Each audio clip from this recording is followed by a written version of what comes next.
I'm sure everyone has heard of Jonathan Gerlach, the guy who was charged after over 100 human remains were found in his Pennsylvania home. Skulls, bones, mummified hands and feet, even a couple of decomposing torsos. Apparently he's been doing it for a few months and had quite the business going, just selling bones online. But digging up the dead and using their bones for various reasons is nothing new. There's evidence from around the world that this is more the norm.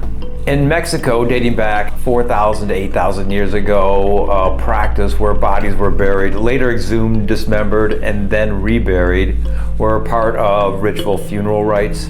This involved separating bones of decomposing bodies, possibly to clean or rearrange them. Some think these ceremonies help the community feel as though they had some sense of control over death. There was an obligation from family and community to help the deceased in the afterlife. The term excarnation, also known as defleshing, refers to the practice of removing the flesh and organs of the dead before burial for spiritual reasons, like separating life from death or the soul from the body. And this is once practiced in places like the Philippines, all around Europe and South America. Ancient human bone art ranging from 125,000 years old, engraved clay-stained fragments in China, to 5,000-year-old masks created from human bones, revealing symbolic and ritualistic practices.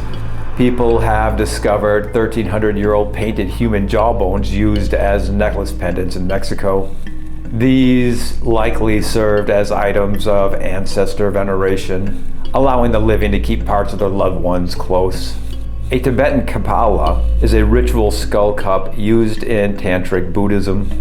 It symbolizes impermanence and transformation, traditionally crafted from a human skull and decorated with jewels or carvings to hold offerings like blood or dough cakes for wrathful deities, representing the transmutation of delusion into wisdom. Modern ones are usually made with resin or metal.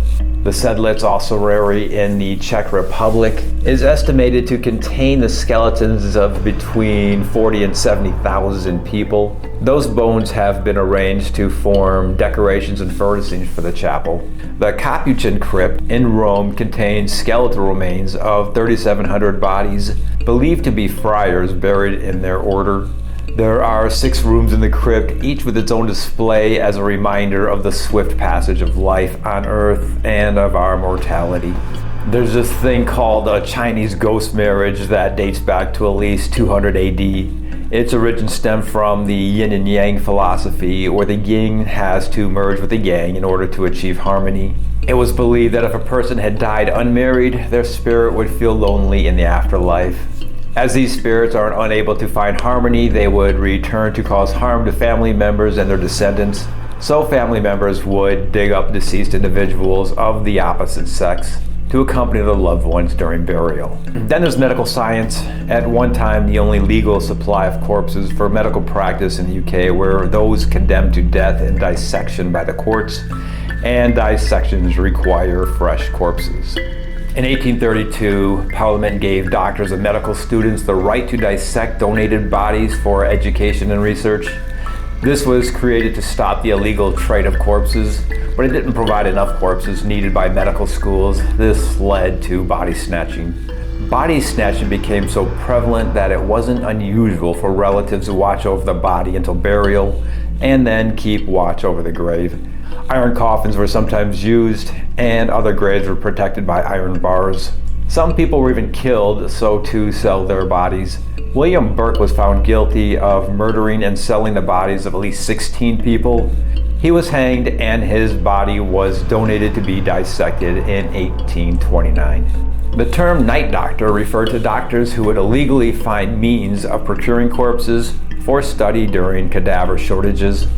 Grave robbing of impoverished communities was often done. Other doctors would pay slave owners for the bodies of dead slaves. Other night doctors, known as needlemen or black bottle men, would secretly poison patients for their cadavers. Resurrectionist was a name for the 18th and 19th century body snatchers in the United Kingdom who exhumed recently buried corpses to sell to medical schools. Resurrectionists have been known to hire women to act the part of grieving relatives and to claim the bodies of the dead at poorhouses. Women were also hired to attend funerals as mourners to find any problems that may impede the body snatchers. Large gated cemeteries, which sometimes employed armed guards, became a response to the discovery that many old burying grounds were found to be practically empty of their human contents. In 1989, construction workers renovating a 19th century building at the Medical College in Georgia discovered a cache of human bones beneath the dirt floor. Excavations uncovered evidence of a 19th century grave robbing operation that supplied the school with cadavers. The New England vampire panic in the 17 and 1800s involved over 80 exhumations of suspected vampires. Villagers believed deceased family members were draining the life from living relatives, so after digging them up, their hearts were burned and the ashes were consumed as a cure. So I'm not really surprised or outraged by what Gerlach was doing. We've been digging each other up since we've been on this planet. Some of the graves were in cemeteries that were neglected, maybe even abandoned, hence it taking a while for someone to notice. And abandoned cemeteries are all over the place.